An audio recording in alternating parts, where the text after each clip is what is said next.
What is going on, sports fans? We are back for week 12's fantasy football talk. Now, how many of you guys watched that game on Thursday? I saw a little snow flurries, and then next thing you know, second half, the football field is painted white with snow. Yeah, we're in that time frame of the winter time. So as that goes, it's about to get ready to start going down for playoff time frames. Um, Tell me what you think about the game. Tell me if you were excited for the Browns to beat the Steelers. Tell me what you think about the underperformers because they all underperformed to my standard and my expectation. I mean, Nick Chubb had 2 rushing touchdowns, but this guy didn't even crack 70 rushing yards. And, I know he's coming off of injury and everything, but, Nick Chubb is not in full form yet. So moving forward, is he going to be a playoff winner for you?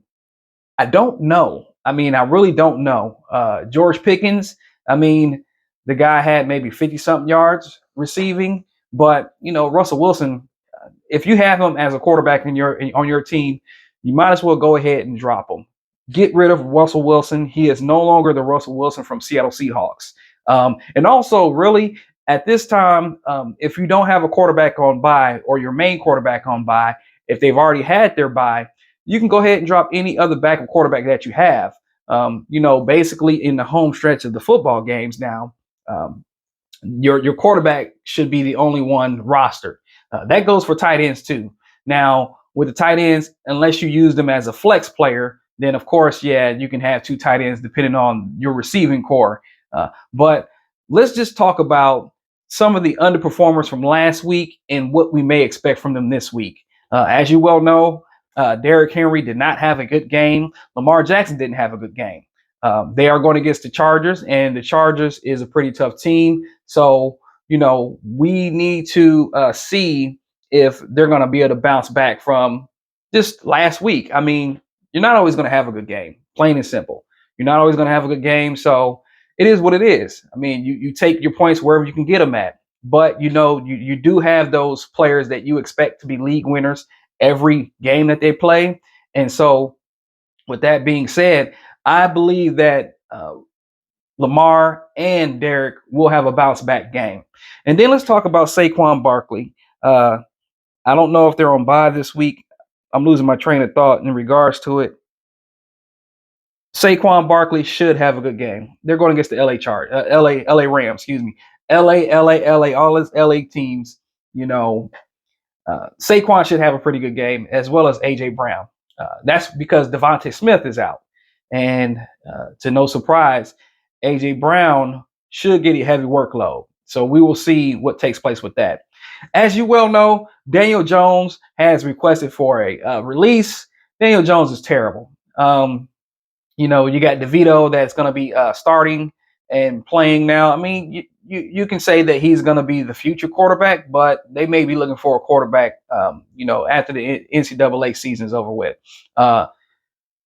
It is what it is. I mean, if you can't perform, if you have some talent out there on the field and you're still not being able to produce because you're a terrible quarterback, then it is what it is. You just, you can ask for a release and then you can try to go to another team and be a backup player for another quarterback.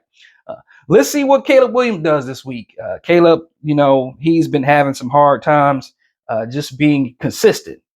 And, with that being said, you as a quarterback with some decent receivers on your team, a pretty good running back, and a decent tight end, you just got to get the ball out to them. I mean, I wasn't a quarterback in high school. I wasn't a quarterback in college. But in regards to the quarterbacks that we had when I played, you get your key players the ball as best as you can.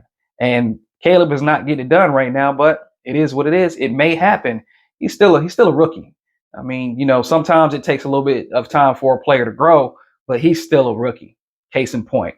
You got Brock Purdy that's going to be out. Man, I couldn't even tell you who the starting quarterback is. I don't even know who the guy is. I mean, I really don't follow up with San Francisco like that, but that means that Christian McCaffrey is going to get a nice size workload.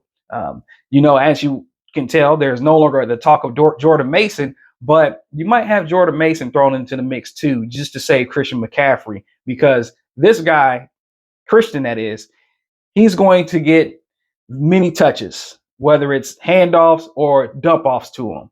So expect for Christian McCaffrey to have a pretty solid workload. Now, let's go back to the LA Chargers because I wanted to talk about J.K. Dobbins. J.K. Dobbins has actually been sharing the workload with Gus Edwards. And it seems like Gus Edwards is actually that primary running back now. So it's going to be interesting to see how both of these running backs factor in together. Keep in mind, a lot of times that we're seeing now is running backs by committee. There are very rare teams that have that just main solid running back and then that running back to come in to give them a blow, to give them a break. So, if you have a player that is a running back by committee, if you are not Derrick Henry or Saquon Barkley or Josh Jacobs or Devon Achane, then you may fall into the place of a running back by committee. Tony Pollard, you can give him that too. The other teams, let's just say, I don't really know how many running backs are getting 20 plus carries a game without the other running back, the third down running back, the give the player a break running back. I don't know very many of the running backs now that are averaging 17 to 20 carries a game besides the ones that I've said. Anyways, let me know what you think. Let me know if you are getting ready to be heading into your playoffs and how are you looking and how are you standing. We still got 5-6 more games left to go before the playoffs really kick in for the NFL. But fantasy playoffs are pretty much starting pretty soon. Maybe this week, maybe next week. But let me know what you think. Post in your comment section on, receivers, running backs, tight ends, players that you think will have a boom week this week and a bust week. Because as you well know, we've had very many busts over the season, especially with those key players. Hey, like and subscribe. This is I Know Fantasy Sports. And we will talk about basketball if you're into basketball, because we can just say this. The Lakers are not as good as we expect. And also, Anthony Davis is injury prone every season, every year. Hey, like and subscribe. Have a good one. Enjoy your day. Peace.